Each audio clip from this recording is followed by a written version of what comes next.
আসসালামু আলাইকুম, সবাইকে জানাই ঈদ মোবারক।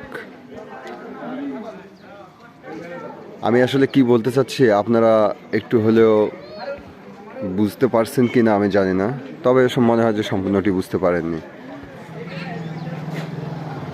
এই যে আঙ্কেল আসতেছে, দেখেন এই যে আঙ্কেল, এই আঙ্কেলকে দেখেই কিন্তু আমার কথাটা মনে পড়ছে।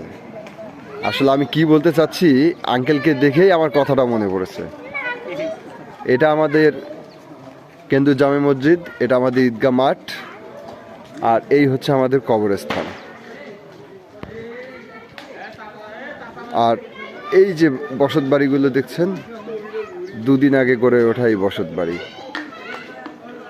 বাড়ি, কবরস্থান, ঈদগাহ মাঠ আর মসজিদ।